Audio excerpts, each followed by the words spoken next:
അസ്സലാമു അലൈക്കും. എല്ലാവർക്കും പുതിയൊരു എപ്പിസോഡിലേക്ക് സ്വാഗതം. ഇന്ന് ഫുഡ് ഓൺ ക്യാമിലൂടെ കാണിക്കാൻ പോകുന്നത് ഒരു വെറൈറ്റി ഡിഷാണ്, കുഞ്ഞിപ്പത്തൽ. ഇവിടെ ചെറിയൊരു പോർഷനാണ് തയ്യാറാക്കുന്നത്.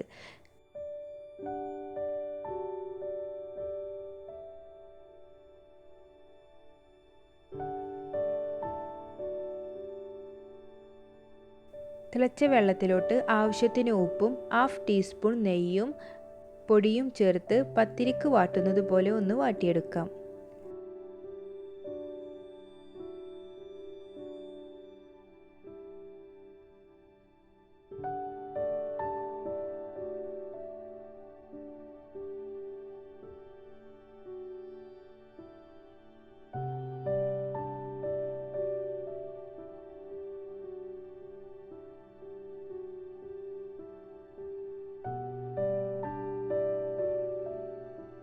അതിനുശേഷം ഇത് വലിയൊരു പ്ലേറ്റിലേക്ക് മാറ്റി ചൂടോടെ കൂടി തന്നെ ഒന്ന് കുഴച്ചെടുക്കാം.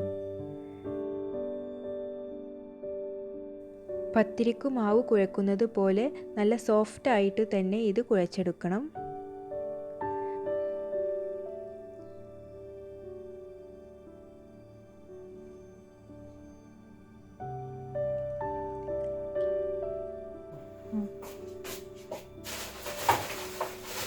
ഇത് ചെറിയ ചെറിയ പിടികളാക്കി മാറ്റിയെടുക്കണം.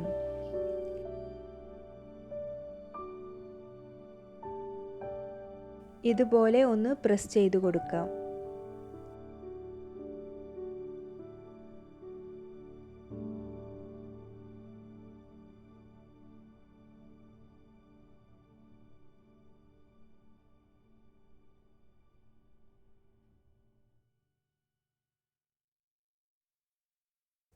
പിന്നീട് ഇത് ആവിയിൽ വേവിച്ചെടുക്കാം.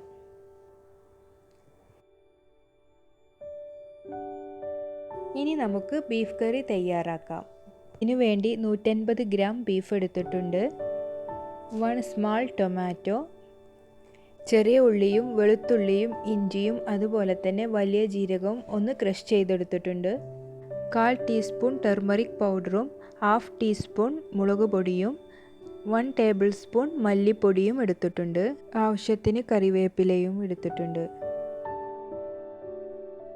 ചൂടായ പാനിലേക്ക് 1.5 ടേബിൾ സ്പൂൺ വെളിച്ചെണ്ണ ചേർത്ത് കൊടുത്തിട്ടുണ്ട്.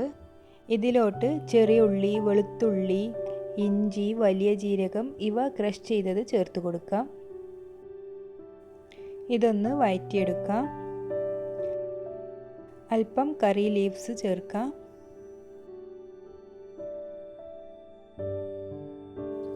സ്ലൈസ്ഡ് ടൊമാറ്റോ ചേർത്ത് കൊടുക്കാം.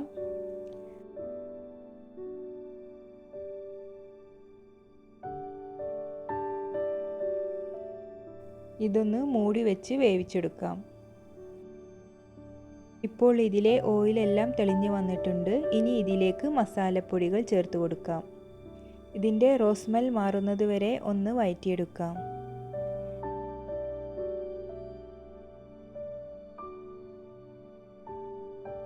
ബീഫ് ചേർത്ത് കൊടുക്കാം.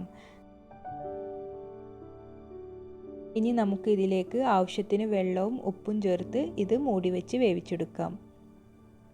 ബീഫിലെ വെള്ളം ഒന്ന് ഇറങ്ങുന്നതിന് വേണ്ടി ഇതൊന്ന് 3 മിനിറ്റ് മൂടി വെക്കാം. ഇപ്പോൾ ബീഫിലെ വെള്ളമൊക്കെ ഇറങ്ങി വന്നിട്ടുണ്ട്. ഇനി നമുക്ക് ഇതിലേക്ക് ആവശ്യത്തിന് വെള്ളവും ഉപ്പും ചേർത്ത് ഇത് മൂടി വെച്ച് വേവിച്ചെടുക്കാം.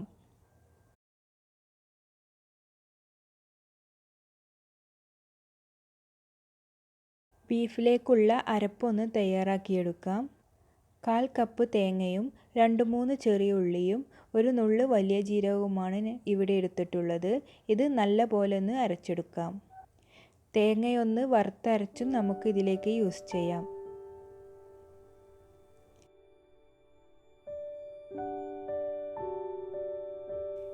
ബീഫ് വെന്ത് വന്നിട്ടുണ്ട്. നമുക്ക് ഇതിലേക്ക് അരപ്പ് ഒഴിച്ചു കൊടുക്കാം.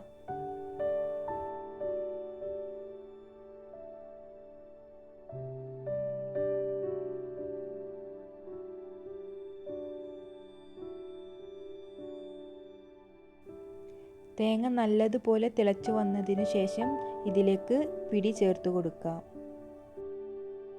പിടി നമുക്ക് ബീഫ് കറിയുമായി നല്ല പോലെ ഒന്ന് യോജിപ്പിച്ചെടുക്കാം.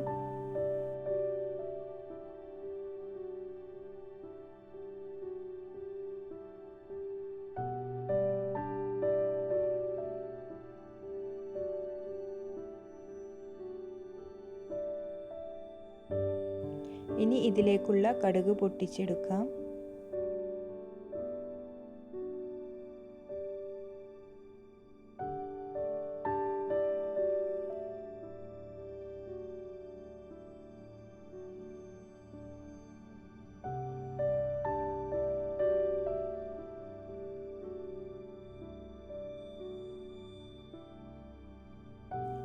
ഇത് ഒരു ചെറിയ ഗ്രേവി ടൈപ്പിൽ നമുക്ക് ഉണ്ടാക്കിയെടുക്കാവുന്നതാണ്. ഇപ്പോൾ നമ്മുടെ കുഞ്ഞിപ്പത്തൽ ഇവിടെ റെഡി ആയിട്ടുണ്ട്.